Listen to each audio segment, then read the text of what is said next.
Hello, everybody. Welcome to this week's edition of the Bench Mob here on the 48 Minutes Basketball Network. Hooty hoo! I guess that's the follow up to my Cowabunga from a couple weeks ago. Yes, it is.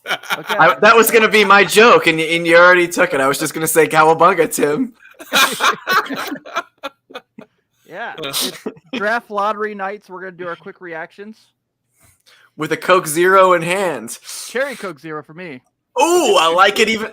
Look at you guys. Look at you Fine. guys. Fine drink. Trying to get healthy. Matching Beach drinks, bod summer, baby. matching jerseys. Oh yeah, you guys are Beach on bod your game summer. tonight, bro. On one. For sure.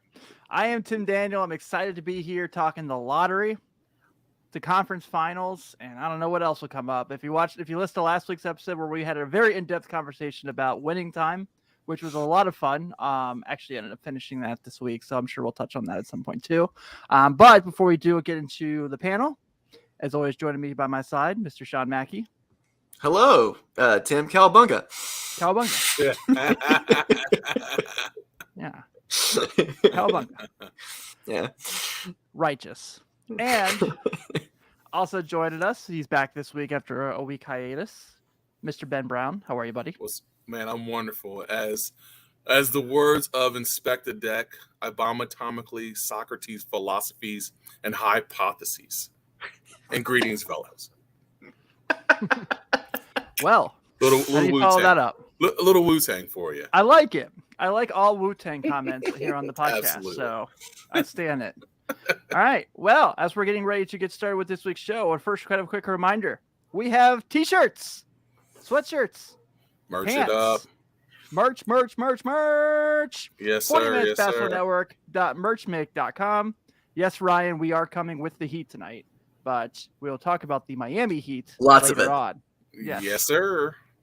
But check this out. This is 48 minutes basketball.merchmake.com. If you're watching the live recording, I have the screenshot up here. Some t-shirts, sweatshirts, hoodies. If you want to get some funny t-shirts like Ben's classic dry snitch t-shirt where he references Paul Pierce, all royalties go to Ben Brown on that t-shirt, by the way. All right. And if you took betting advice, I do it for the kids, Tim. I do it for the kids. I know you do. And if you took betting advice this year from Taylor Bergfeld and it didn't work out, like all of us, you have a t-shirt that says TB lost me money. We have that there for you as well. So wanted to go ahead and touch on that. That's 48 minutes basketball network.merchmake.com. Support the brand, and we're not talking some shitty ass place like Barstool Sports. So with that being said, gentlemen, the lottery was tonight. As you see, Sean and I are celebrating the Orlando Magic winning the lottery. Just so fitting that a center is being considered for the top pick in the draft, and the Orlando Magic has the number one pick. Only happened every time. Every Shaq, time. Chris Webber, Remember? Dwight Howard, and now this. But the rest of the field looks like the Oklahoma City Thunder at 2, Houston at 3, Sacramento at 4, the Pistons at 5, the big loser of the night because they were projected to be in the top 3. The Pacers at 6, Portland at 7, the New Orleans Pelicans at 8 by way of the Lakers. The San Antonio Spurs at 9, the Wizards at 10, the Knicks at 11, the Thunder at 12 by way of the Clippers in the Paul George trade, 13, the Charlotte Hornets, and 14, the Cleveland Cavaliers. So, Ben, I'm really excited you're here because you've done this show with us a few times. This is a yearly tradition for us. I think this is our 7th lottery episode, actually. Ooh. Yes, it is. Isn't that crazy? It is crazy. And you've always had to sit with us as Bulls fans watching the lottery of like, what's going to happen? So this year, what was it like for you watching the lottery of like, oh, my team's in the lottery for the first time, feels like ever? It was kind of crazy because, the Pacers have been so consistent over the years as far as their play that, we really haven't been in the lottery. So to see where we landed, this draft is a little bit deeper, I think, than people know or they think. So it's really cool to see that we'll be able to add a young, talented player to our roster. And, we're definitely in a kind of a quasi semi rebuild / keep some veterans / we're trying to, find guys that fit Rick Carlisle's system. So we're in a weird spot. So it'll be interesting to see, who we pick and how they fit what we want to do. But yeah, it was interesting to be in the lottery. We hadn't, since I've been a Pacers fan, I can only remember one other time even being in the lottery. So Yeah, was it Reggie Miller? yeah, Yeah, yep, that was the last time. that's kind of wild. It worked Pretty it good worked out pick well too. for us, though. Worked out well Yeah. for us, Yeah, I mean, everybody wanted him to take that bum from Indiana that was really good, and then everybody was all pissed off about Reggie getting in there, and he became probably the greatest player in franchise history. Absolutely. There's always that, like, every year though. Like, have you seen that clip of Josh Allen from the Buffalo Bills when people are like pissed off the Bills took him, and it's like, you picked the wrong Josh, because that was the year Josh Rosen was in the draft, and he was on the Miami Dolphins practice squad this year. Yeah, And Josh Allen might be the best quarterback in football. So absolutely. So yeah, that's pretty normal. Sean and I were talked about before we got on air. We were actually pulling for the Magic to win the lottery this year. We talked a little bit throughout the season, all of us did, just how much we liked the young talent that they had with guys like Franz and Jalen Suggs, Cole Anthony, yep. RJ Hampton, so on and so forth. So this is exciting. I'm really excited for Orlando. I know that they will somehow mess it up because they might make the right pick, but they'll make the wrong decision some point along the way. But really excited for them. Oklahoma City with the second pick. If you're Houston, though, it's like this isn't like a consolation prize by any stretch of the matter. You're getting a really good player at 3. Even down to Detroit. I mean, that top 5. You're looking at that Shadon Sharp, Jaden Ivey range, like pretty stacked. But I'm excited for Orlando. I think this is great. Another big time player to put with their young talent. Really, really pumped about this. But overall, biggest losers got to be Detroit, right? I mean, they were a top 4. They fall out between Sacramento because Portland gets the 7th pick. Shout out the 7th pick not being the Bulls. It's such a nice feeling. I know, isn't that crazy? Yeah, such a nice feeling. I always get a little bit jealous though when we're not in the draft lottery. It's like I don't really have anything. I have no skin in the game right now. So, and here I am, at 9:00, and I got an Orlando Magic jersey on. It's like this is all I can do. It's a bizarro world. You know what I mean? Yeah. It's a bizarro world. Yeah. So, do you guys have any thoughts, real quick, before we get to kind of the more of our conversations on your reaction to the lottery, how you could see things panning out, who you could potentially see trading up, who you could see there's no such thing as trading down. Like that just doesn't happen. I'm excited to see what the Thunder do. Since they have so, I mean, I know Tim, they're not one of your faves, but I am excited to see what they do with that roster. They still have tons of picks. They still have moves that they can make. So I'm interested to see what they do and how they fill their needs, which are a ton. They have a ton of needs.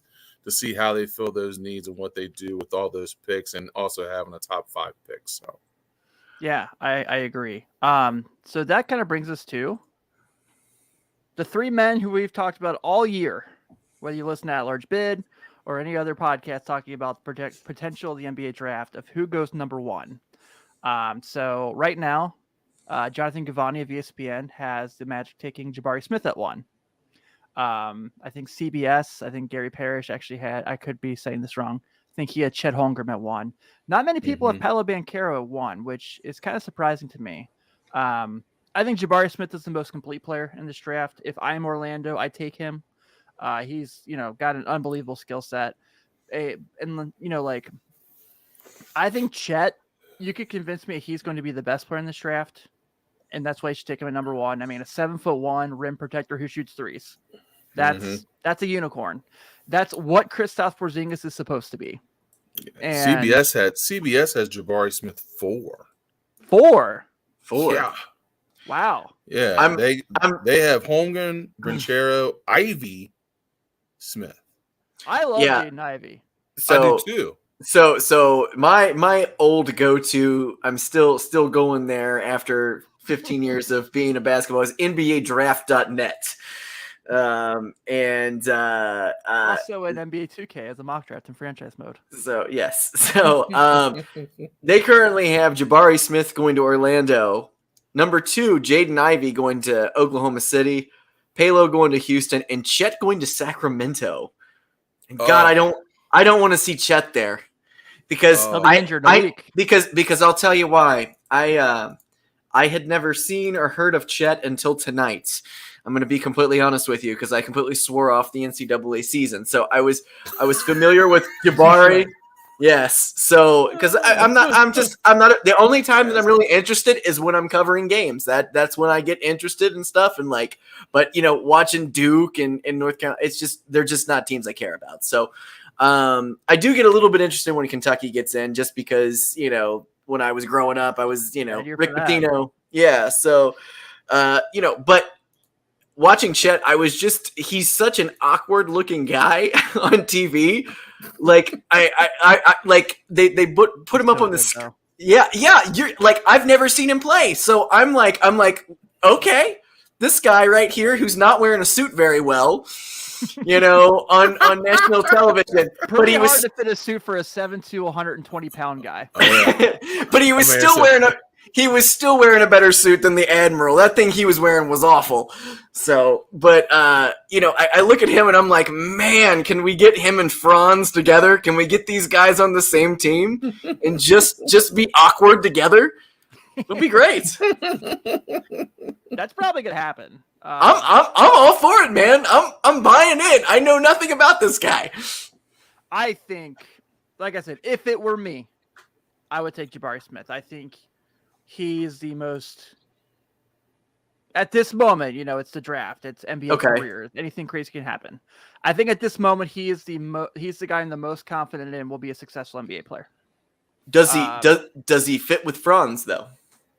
I think he could. I mean, especially you look at a situation where, you look at Jabari, and this is what Tankathon for him has his pluses at projected 3-point percentage, stretches the floor, free throw percentage, can score points, assist to turnover, defensive to rebound, steals, box plus minus. Like his weaknesses are field goal percentage, effective field goal percentage, and offensive rebounding. Who cares? Right. They're going to have guys that can do that. And I think a Jabari Franz thing could really work together. Chet and Franz does make more sense, especially with Jalen Suggs. But I know Jabari in Orlando with Cole Anthony would be so unbelievably fun to watch. And they would immediately be a league pass team for me. Immediately. Okay. Well, I can see that. I'm sold. Yeah. Plus, just a fun young team. They have a lot of money. Mm-hmm. Blows my mind. People don't want to live in Orlando, Florida, and play basketball. Just crazy to me because, if I could live in Orlando, Florida, I would by now. Yeah, a lot of people would choose other places to Florida besides Central Florida, Tim. Well, there's no beaches there, man. Right. Miami. I know. They got. I mean, it's a town with a gigantic rodent problem. I mean, let's be honest. Not a mouse joke. Oh no. Oh. Oh no, not a Mickey Mouse joke. Did you like it? I love it. I love it. Not cool. I love it. Not cool.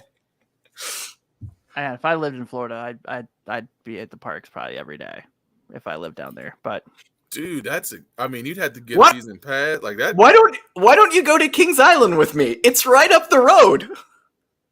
and ride It ain't what? the same. Everything. No. You No, don't like you're not Orion? you wouldn't No. ride Orion. No. What's the other Diamondback? You've never been on Diamondback? Is that still a thing? Yes. It's legit. No. How is that Blue- not your thrill? Blue ice cream?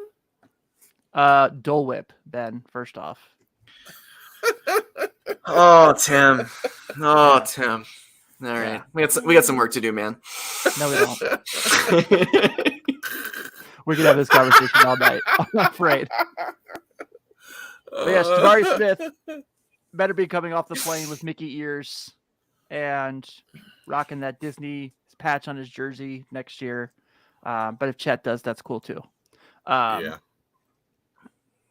curious to see what happens with Shadon Sharp since he enrolled early at Kentucky, but didn't never play because he didn't have to because of his draft age and he was a year out of high school.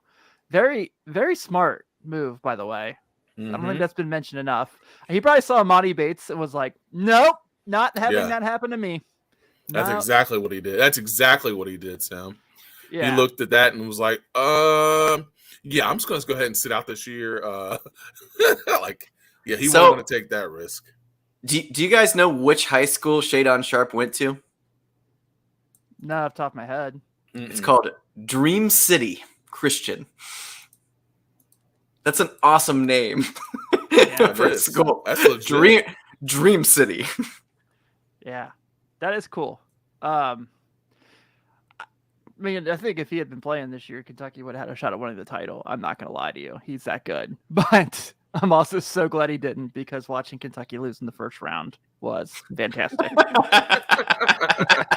It was so fun. Oh, man. All right. So let's get into a little conversations about the conference finals and try to preview those real quick. First off, we got the game ones tonight. In the Eastern Conference Finals, we have the rematch of the bubble Eastern Conference Finals. Finally got that right. Didn't get it right last week. The Heat and the Celtics. So obviously Miami runs through Philly. They were, and had a lot of rest. Boston plays through 7, and Milwaukee shouldn't have even showed up for Game 7. It was unbelievable how bad they were. Giannis was horrible in the second half. But shout out to Boston for how well they played defensively. You have to give them credit. I think the Celtics win this series. I hate to say it, but I really do. Yeah, I think I don't think we gave enough credit to a lot of people were talking about the Bucks melting down and everything. They were down a player. The Celtics were so good in Game 7. Like they were so good, and they just absolutely. They did not let their foot off the gas on that. And but you know what? I really, going back to Milwaukee, one thing that I really liked when I saw, when they sat down Giannis at the end of the game and he had this look on his face, like that's a guy who really wants to win and actually cares. And he actually like there's some guys that lose and just kind of shrug it off and whatever. You could tell it was really tearing him up. He wasn't going to run out to the strip club that night or anything like that. He was totally just distraught by it. And he just looks like somebody who's just driven all the time, which is one of the reasons I love him so much. But shout out to Boston, man. Jason Tatum, bona fide superstar right now. Yep.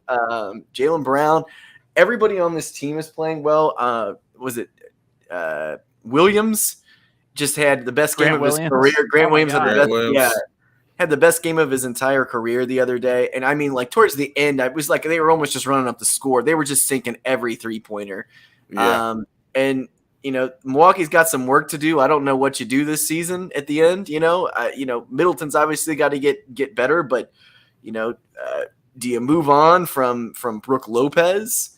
Do you move on to, do you get some other shooters around you? I mean, I love Pat, obviously, but don't love that Dookie boy playing for him at all.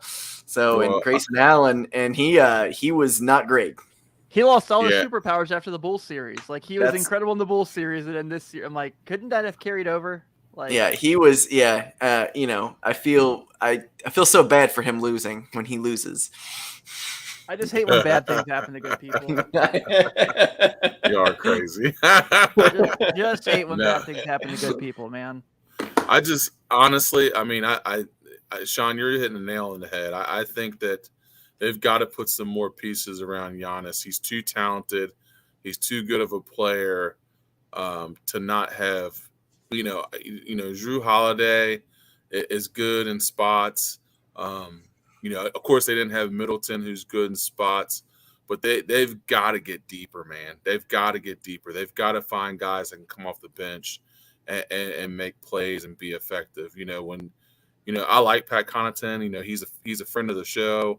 But when him and Grayson Allen are your guys off the bench, that's just, you got to have some more firepower there. So I'm hoping that they give him some help, and he's able to make some things happen. Because, like Sean said, he's top 3 player in the world. He gave it. I mean, he's the only guy that scored 200 points, 100 rebounds, and something in a series. Like he's Something legit. crazy, He played. yeah. He played his heart out. But they just did not have enough bullets in the gun, man. Like they were just. You could tell, like Boston got on that run and they had no answer. They had no answer at all. And it was like, all right, we'll just keep feeding the ball to Giannis. And Giannis is like, hey, man, like I can do what I can do, but if nobody else around him is playing well, then it's pretty much a wrap.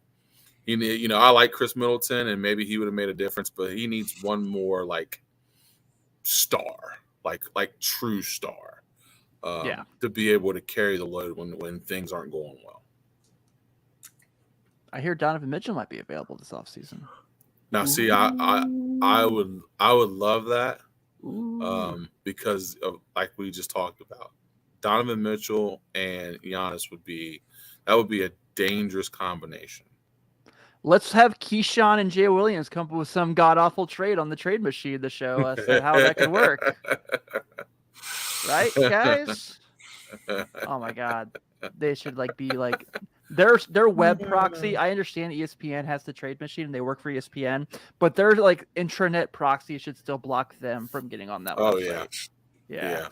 They should be like, I know this is ours, but you guys are not welcome to it. Yeah. The little band guy pops up. They're like, nope. Do you remember the old SportsCenter commercial with Anthony Davis, where he'd be like, it was just him popping like blocked. I just remember that was a good one. Yeah, I don't think I can really add much more to the conversation about Milwaukee the way you guys did. I think you both really kind of hit on the head. Get shooters around Giannis. Pick up another big-time player to help him out. I don't know if Donovan Mitchell's realistic by any means. I just kind of threw a name out because I knew they were going to be shopping him. He's available. Yeah. Hopefully, for his sake. Yeah. Get me the hell out of Utah. Yeah, right. Yeah, exactly. So going to Boston now, I think this is kind of like a really unique situation. Obviously, like I already said, I feel like I'm picking the Celtics to win the series. I know they're down quite a few guys tonight with Marcus Smart out and Al Horford out. Is Al out? Yeah, okay. He's out. Health and safety protocols. Ooh. Yeah. Which, if Miami can get Kyle Lowry back, that can open up a lot of doors for them, especially with Marcus Smart out. Well, I don't know if they want him back. They're 6-0 without him. Yeah. They made we don't need him. Well, here's the thing. Like tonight, like looking at the game tonight, they're in Miami. They have home court advantage right now. Without Marcus Smart in the game, like if you're Miami, you got to win this tonight. This is your night to strike. This is your night to strike, and Boston's already hungry. Like they're already just going at the throats. I mean, you gotta admire how much they've just put their foot on the gas and just kept going, because this is a team that went from, we were joking about them early in the year and just how bad they were. And it's like now they're legitimately, I mean, they were awful at the beginning of the year, and Terrible. they somehow, we had Marcus Smart talking shit about the other players on the team. Then he goes on to win Defensive Player of the Year. Jason Tatum makes like another jump. People know about firing Udoka like halfway through the season, like straight Tony Perez style. Yeah. So it's like you look at all that, and they've turned everything around, and they have and here's the thing: the NBA championship is completely wide open this year. It's completely wide open. Yeah, these four teams. There is no one that has a definite advantage over anybody right now. Everybody is I know, but everybody here has had a couple slip up games. No one has looked unstoppable. I mean, the Grizzlies going against the Warriors, I mean, they went at them a couple games. So it's like, you let your foot up on the gas a little bit, anything can happen right now. And the Celtics are going for it, and they are overachieving like crazy right now. I mean, they might have the Defensive Player of the Year, and they might have, Jason Tatum and another All-Star in Jaylen Brown. But I thought they were a piece away, and they still might be. I don't know, but they might be able to win it as is right now. And if they do, it's an incredible run, and we got to recognize that, even though we won't want to. I would say if if this ended up being Boston and Dallas in the finals, which I know we'll get to the Western Conference here in a bit. Not that I think Dallas is going to get through Golden State. No. Luka is going to have to do what he did in that series again. That's a little harder to do against Klay Thompson, Steph Curry, Jordan Poole, and so on and so forth. But he certainly can. I mean, yeah. But if we get like a Dallas Boston finals, just kind of like this Jason Tatum versus Luka, like changing of the guard, new era, kind of like arriving and showing that they're there, is kind of cool. Like I can get into it. Yeah.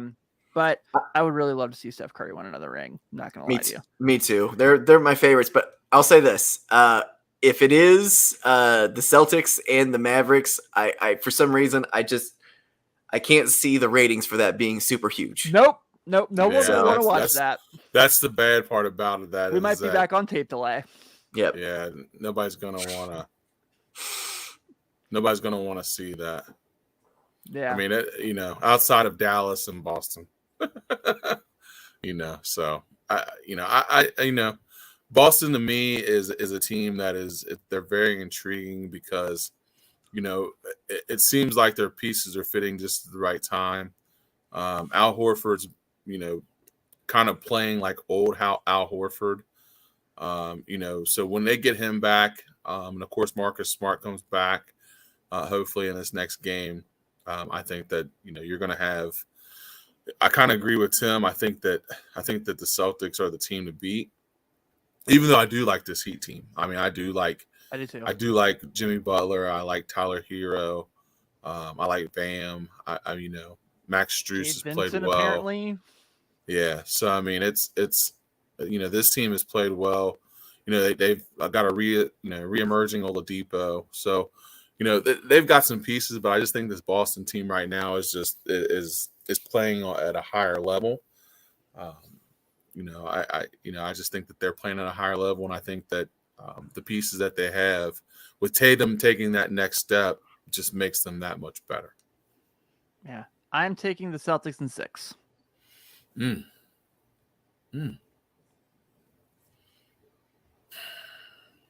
Sean? I'm going to go Celtics in 7. I agree with you, Tim. I say Celtics in 6. Yeah. I was talking with Taylor about it earlier, and I was just like, man, I hate that it's the Celtics. I hate that it's the Celtics. And we were talking, he's like, yeah. He's like, I know. He's like, but like, if this team was wearing like any other jersey, we would love this team. And I was like, 100%. 100%. This roster is great. I love this roster. I just hate that they play for that shithole city up in the Northeast. Whoa, shots fired from the Midwest. Congratulations, the Celtics are having a good year. The Red Sox suck instead of the Patriots, so take that. If we couldn't throw a little Homer shade out there, what would we be? Yeah, exactly. As I hit my knee on my desk, and my camera shakes. Yeah. All right, on to the Western Conference. So, I am beyond stoked for this. Obviously, we're gonna have to talk about what the hell happened in Game 7 between the Mavs and the Suns. That was insane. I can't believe how bad that was. Also, kind of okay with Devin Booker being put in his place after acting like it's such a jerk throughout the series. Like, totally okay with the fact that Luka just destroyed him. Yeah. Well, Luka is a better player. I mean, I was going to say that, dude. Yeah. I was going to say that, dude. There's levels to this stuff, and Luka, Booker talking trash to like. I don't understand I don't expect Booker to back down. I mean, I get where Booker's coming from, but man, there's definitely levels. And you decide to pull that trigger and say, hey, want to talk trash to Luka. Like, there's levels to this game, and Luka. He took it as the initiative to be like, all right, well, if this is the game we're playing, then, I'm going to show you why I'm the best player on the floor. And he did exactly that. We were talking a little bit before the pod. That Game 7, like it was a culmination of it was a little bit of like just karma for just their, just for the, crap talking they were doing. It was Luka who was just on another level. Chris Paul looked old as dirt. Like he just looked like, and that's the thing. Like I don't have anything wrong with Chris Paul. Pat Bev was on, taking shots at him, which is fine. I don't care. Pat Bev. I'm not a big Pat Bev Oh, we guy gotta talk about that. I personally. forgot about Oh yeah. that. Oh yeah. We Yeah. got to get into that.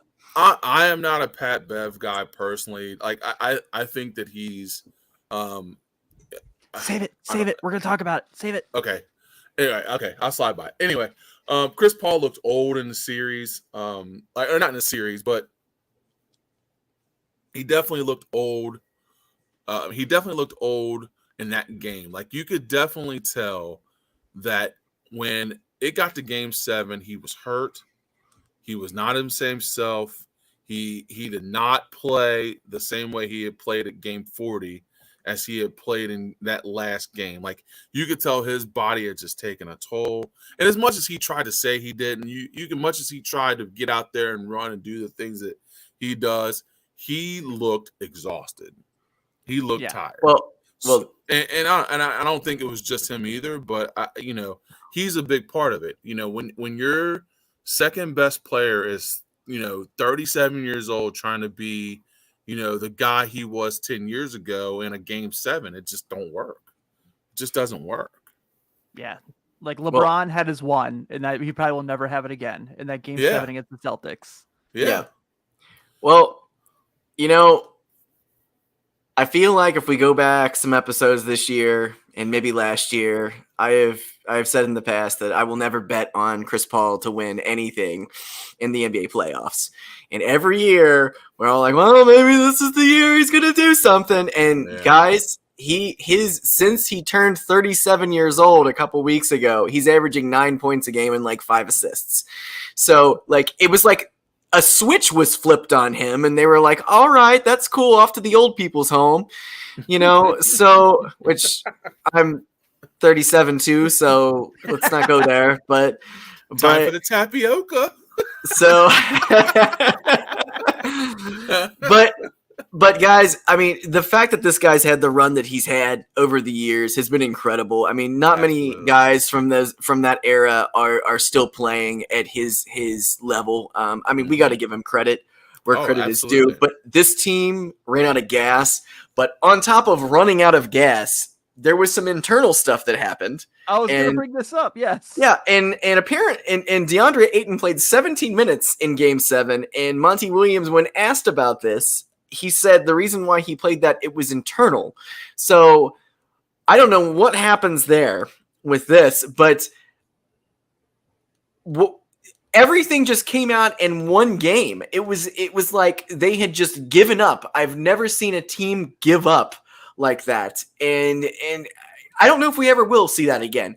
There's never, if you come out of the regular season on such fire as legitimately the favorite to win the NBA title going into the playoffs, legitimately, you are playing so well and you are such a well-oiled machine, and you go in and you lay an egg like you did, and just like, I mean, like after they went down, it was like 10 points, 15 points, and you get to 20, and you think that they're, the other teams, you think that they might go on a little bit of a run, and they don't go on a run at all because they just keep getting buried with threes at the other end, and they just keep running up the score. And then you got Luka just clowning them at this point and smiling and mocking them for everything that's happened. And wow, I don't know how you come back from that. And this team is not going to come back from that. It is going to look very different next year. Ayton is gone. There is no way he plays another game for them. Zero. A little DeAndre Ayton for Vucevic action, you say? Yes. And I'm all game for that. We will play him more than 17 minutes in a game 7. I guarantee it. I guarantee it. Yeah, so that was frustrating too. Like fishy, very fishy. Yeah, like a guy that's helped you get to where you are and done the things that he's done, to play him only 17 minutes, and like I don't know, something was not right there. And I I agree with you, Sean. I don't think he'll be back. I think that, I don't know.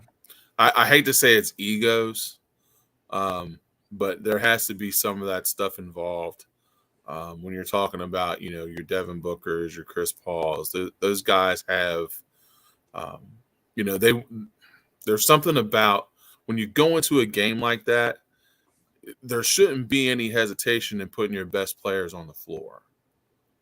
Like DeAndre Ayton is, if not the second, is the third best player on their team. I mean, if you're counting Chris Paul, Devin, but like he can't play just 17. Like there's something going on that wasn't right in that, and you could tell from the opening tip that team was not the same team that played game 1, game 2, right? Or at the end of it, like there was something not right about it. Yeah, I don't know, man. I definitely agree that DeAndre Ayton has played his last game as a Phoenix Sun, and I am curious to see how that goes. I'm all for the Bulls making a move to get him. I love that thought. Give him Kobe. Throw everything at him. It might be a Kobe and Vooch for Ayton kind of thing because it's got to be a sign and trade, and possibly a pick. Yeah, the Bulls have the 18th pick. Like, yeah, sure, you know. Yeah. Oh no, we don't get EJ Liddell from Ohio State. Son of a bitch.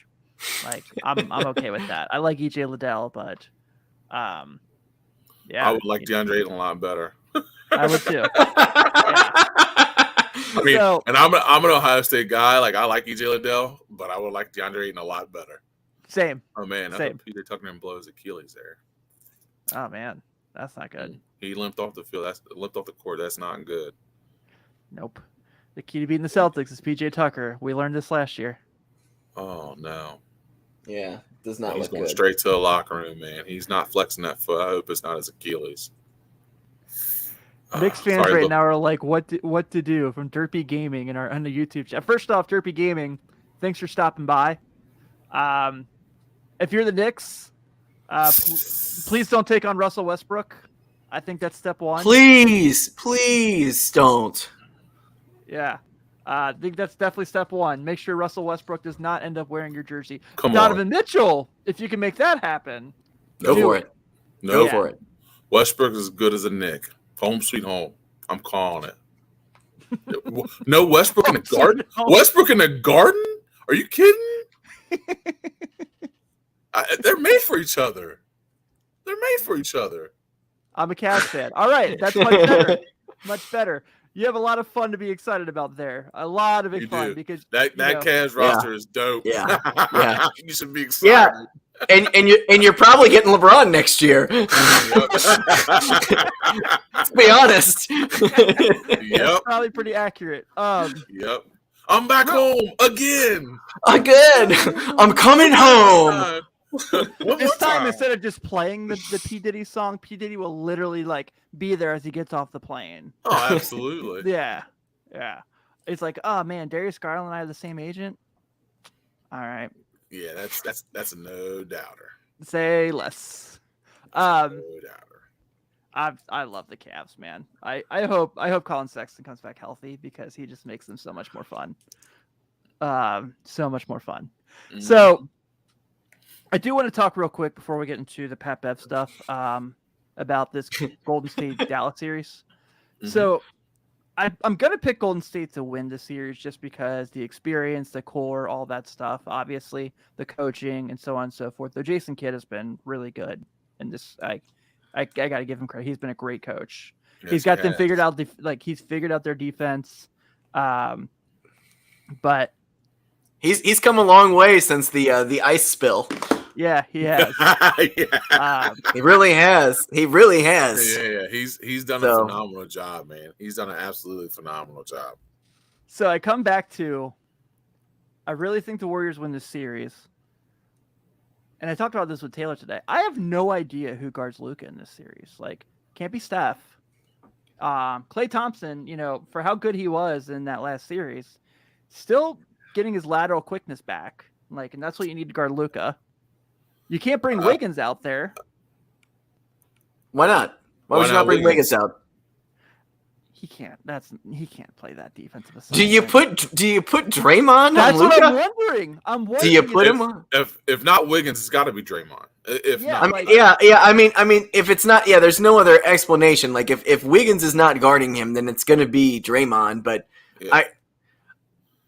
here's the thing: is Draymond can put all his effort. We're actually Tonight- Bulls fans. We're just ton- celebrating the tonight. Magic. Tonight, We had these jerseys in our closet from 2003. So we've been just waiting to bust him out. So here we are. Like I said There we previously, I had a Shaq jersey, but that was from high school, and I'm not that same size anymore. So I had That's to all right. leave it. But no, I think Draymond. Here's the thing with Draymond: he can give you all the effort defensively because he's not really their offensive one or two. You know what I mean? So you don't need him to score a whole bunch of baskets. Now, granted, he is a huge part of their offense, setting their screens, setting up their offense, getting guys in the right position. He's a big part of what they do, but they don't need him to score. So he can put a lot of effort into defending Luka. Now, with that being said, I think Luka to me is at a point where I don't think you can stop him. I think it's a matter of how he gets his points and when he gets his points, and they're not in bunches. So if you notice when they were playing the Suns in that Game 7, like he was rattling off points in bunches, and when he rattles off points in bunches, that's when he becomes his best Luka because he finds his rhythm. Then he's starting to smile. He's starting to smirk. He grimaces. He's got that Luka face. You know what I mean? That's the thing, is breaking up that rhythm. And if you're Draymond, I think that's the key to that. It's not stopping Luka. It's making sure he doesn't make those Luka type plays and Luka type runs. Now, in turn of that, you can still. I don't know if that team is strong enough. I don't know if they're strong enough offensively. If you blitz Luka, anytime they're in the pick and roll, anytime he's in a one-on-one, if you blitz him, I'm not sure if the other guys on their team are consistent enough at making shots, in order for them to be able to be effective to win games, if that makes sense. Like Spencer did when he got hot in Game 7, but outside of Game 7, like he was. I mean, I don't want to say non-existent, but he scored his 12 or 14. Brunson was the same way. Like Brunson ended the regular season super hot. That first round he was super hot, but then in these other series he's been ice cold, or he's not shot the ball very well. So I don't know if those other guys can score enough consistently if you get the ball out of Luka's hands and don't let him beat you. This is going to be one of those nights. Like, this is going to be one of those series where Golden State is at some point going to have to be like, look, Andre Iguodala, we're going to have you go out there and just play defense. Like, we need everything we possibly can get from you. Will he be back for that series? Looks like they're saying he could be back as early as Friday, from what Mark Medina from NBA.com is reporting. I'm actually reading his preview right now to see what how they have on. Here's one that's really interesting. So the Mavericks lead the playoffs in time of possession, averaging 22.4 minutes of possession for their first 12 games. For the third straight year, Luka Doncic leads the postseason in individual time of possession at 10 minutes per game. The Warriors, meanwhile, rank 14th at 20.2 minutes of possession, with nobody in the team among the top 10 individuals. They rank first in player movement and second in ball movement, passes per 24 minutes of possession, while the Mavs rank 15th and 1 and 16th in the other. So that's like just a total contrast of styles of like the Warriors, as we've known for years, are all about like move the ball around and get to here, where Dallas is like Luka kind of sets everything. We've seen this, obviously. So I think that's going to make it really fun. Here's my real question about the series, though, because we know it's going to happen. We just got to figure out when. What game does Jalen Brunson have his insane, like 33 points off the bench game? Because that's going to happen. Yep. Like he's going to have that game. Yeah. He's been incredible. He's been absolutely incredible. Brunson. You will never hear me say, and like I know, like as someone who covers Xavier basketball, I shouldn't say this. I love all those Villanova kids, all of them. Yeah. I love all those kids. I love seeing them do well in the NBA. It's awesome. So just contrasting styles. What do you get from Luka? Like, how does can he do what he just did again? I truly believe he can. I can't wait for we have that it's gonna be like 98-94, 5 minutes to go in one of the games, and Luka and Curry just go back and forth for like a minute and just kind of like go back up and down the court. Like that's gonna be fun.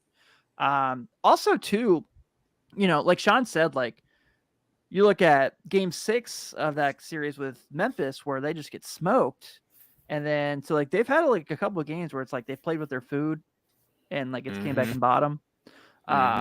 And like you can't do that with Luka because he's gonna take full advantage of that. So it's gonna be fun. I'm really excited for it. I do think Golden State wins, and I know it's so cliche to say. I'm taking the Warriors in 6. I I'm like that. I'm gonna just rub against the grain there and say Warriors in 5. I was going to say Warriors in 5 as well. You two are like me and Josh that one week where we said the same thing to everything. Well, now it's me and Ben. Hold on. I said yeah. Conference. I said Celtics in 6 with you. Yeah, and I said 7. Okay. Yeah, so yeah. Maybe Yeah. not. Yeah, I'm with you. Maybe not. All right. So, Pat Bev. We got it. I was gonna get on here and just talk massive shit about Chris Paul, and like I can't do anything what Pat Bev did over the last couple of days. Woke up bright and early to get on ESPN to throw dirt on the grave of Chris Paul, and I mean passionately, Called him a cone. passionately, just, and I mean he was getting argumentative and crazy eyed with Stephen A. Like, I mean, like he was really passionate about really throwing dirt in the face of Chris Paul in probably one of his darkest moments. Yeah, he did, man. He took every advantage to be able to take that. He was like, "Yep." So, yeah, it was bad. Before we get into that, we did get another comment from our guy Derpy Gaming, which thanks for hanging out in the chat, man. Really appreciate it. As a Cavs fan, I want Ochai Agbaji from Kansas. If he's not there, trade the pick, Love, and Okoro to the Jazz for Donovan Mitchell as an option. I really like that, honestly. A Garland, Sexton, Mitchell, Mobley, Allen.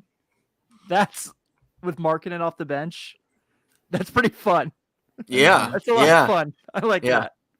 Yeah. I like that a lot. So, yes, Pat Bev goes to, he calls Chris Paul a cone and then says, like you guys said, like full-fledged Undertaker, buried alive match, like went through it all. Chris Paul's going to come back as the Prince of Darkness now. So, yeah. Tim's been watching a lot of old wrestling, if you haven't noticed. I've been like knee deep in the Ministry of Darkness. He's been in a bit of a binge. I am knee deep in the Ministry of Darkness run from the 90s. That's funny. Didn't last as long as people thought it did, but it was every week was entertaining. It was amazing. Yes, every week was entertaining. So that's like, I'm like, all right, whatever. Like, Pat Bev going on there and saying that stuff, and like he's entertaining TV, and I know a lot of people like it, but I'm like, you're bashing a guy who just got knocked out in the Western Conference Finals and didn't play well, and I get it, but you've literally never played in a Western Conference Finals, like sure, but neither have the other. Well, JJ Redick's been in a JJ finals. Redick, yeah, he's been in a finals. Okay, he's been in a finals. We'll give it to him. Perk's won a title.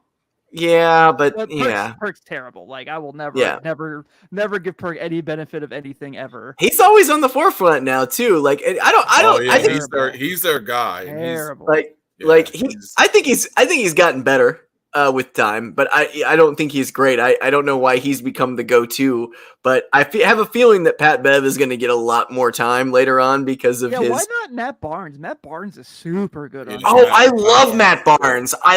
He used to be on.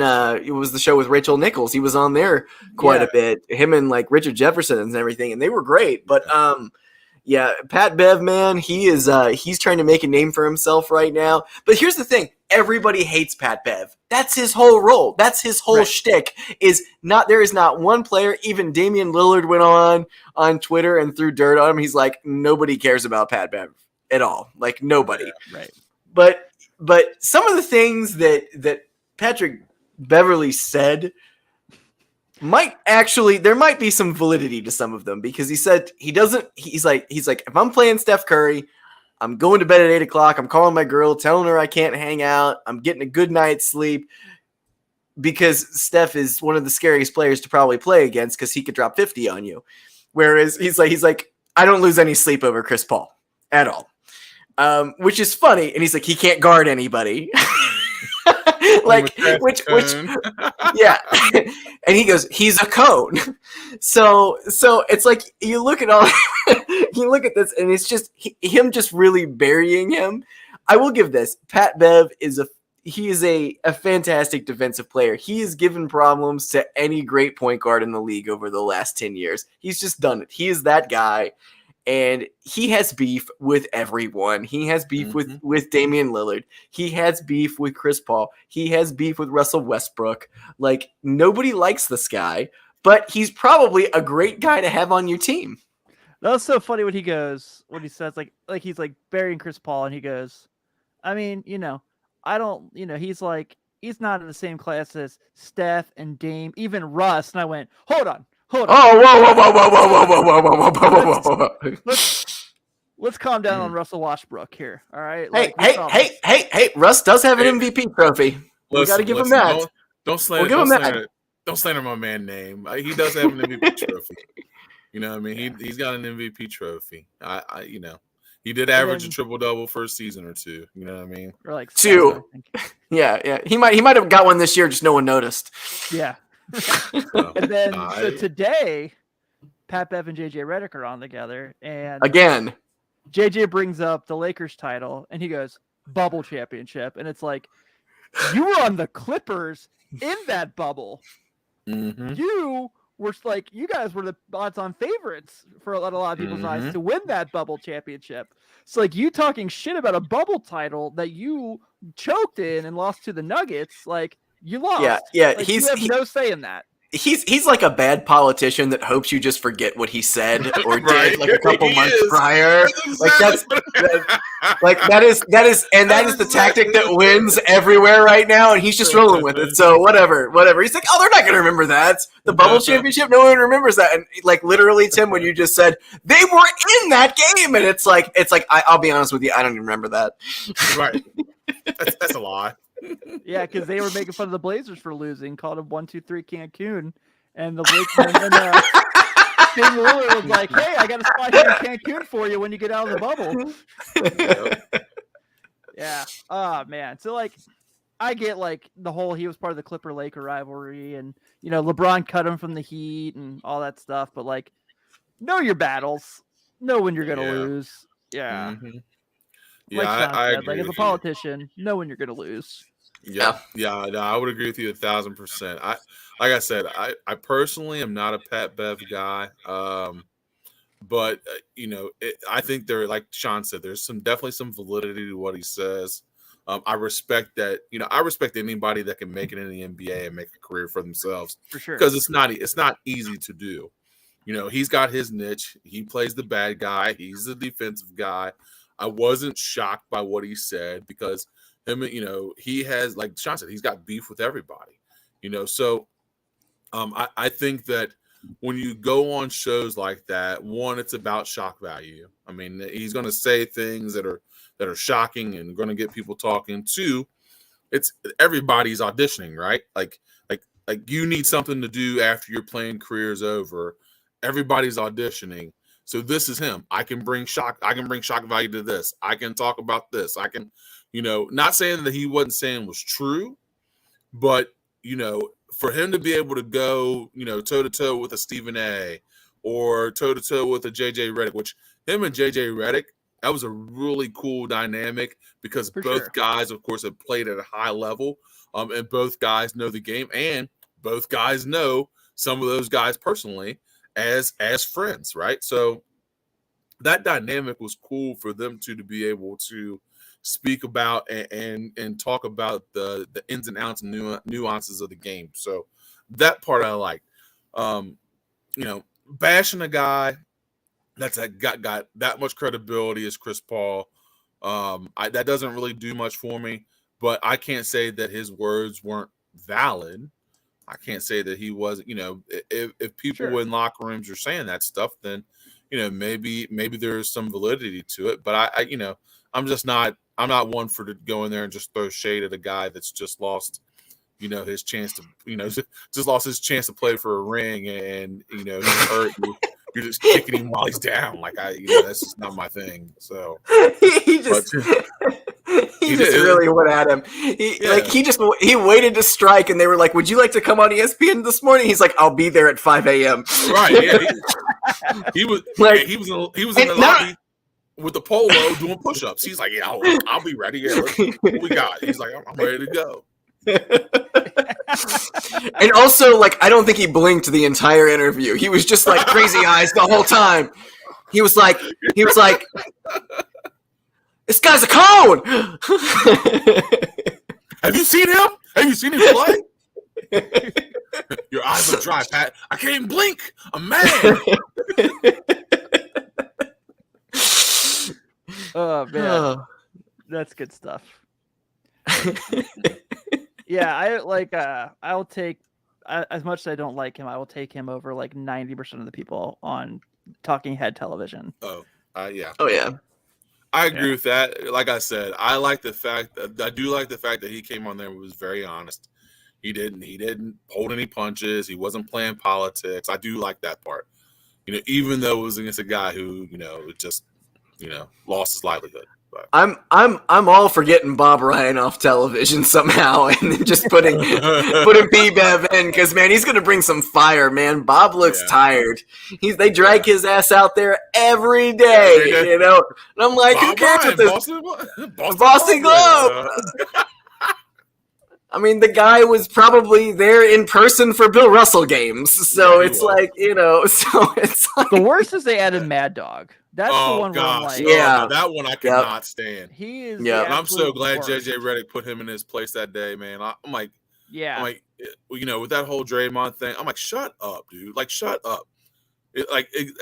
Nobody cares about the '60s Celtics. Nobody cares, but nobody cares.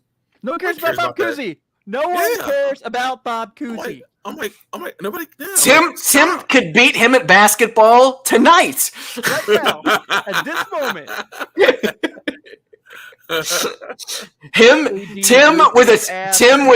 Tim with a team of firemen and plumbers will beat up Bob Cousy tonight. That's what Bob Cousy played with anyway. So what's the big deal? Yeah.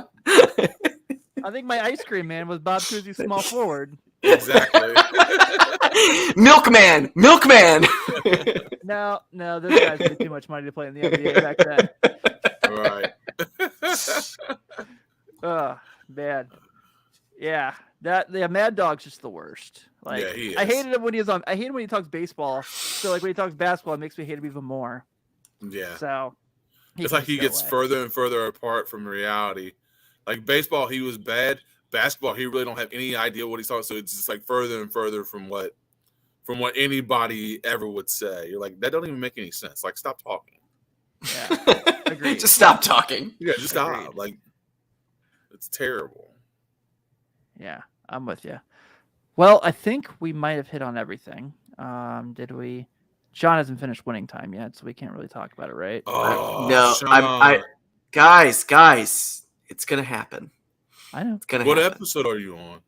I'm on the last one. I just gotta finish the last one, You guys. just gotta finish the last one. I just got one, So man. next Yeah. week. Next week. Yeah, I'm definitely. I'll probably watch it this week. So. Yeah. So next week we'll be able to talk about it. Well, I will say that this has been a lot of fun. I love this episode every year. Thank you all for tuning in. So happened that I just have to have these babies right here, right in front of me as we're recording this. He's totally not prepared for this. I was looked over and I was like, oh yeah, those are Play right to the there on my desk. crowd pop. Crowd pop. Orlando Magic. What was that like terrible song that they had that was like they talked about in the 30 for 30? Yeah. Yeah, it was. Yeah, You not think we very can get good. a copy of that and play it and not get sued? Ooh. Well, at least maybe if we get like a cease and desist, I can live with that. Is it available on the interwebs? If anyone would know that, I would expect it to be you, Sean. I'm unfamiliar. I'll have to look it up, guys. It's got to be. Yeah.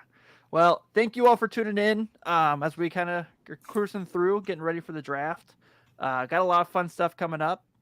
Make sure you give us a nice solid 5-star review on your podcast description of choice. And of course, like we said at the beginning of the show, 48minutesbasketballnetwork.merchmake.com. Support our brand. It goes a long way and helps us out a ton. And tell all your friends. And we're not talking Taking Back Sunday. Have a good one, everybody.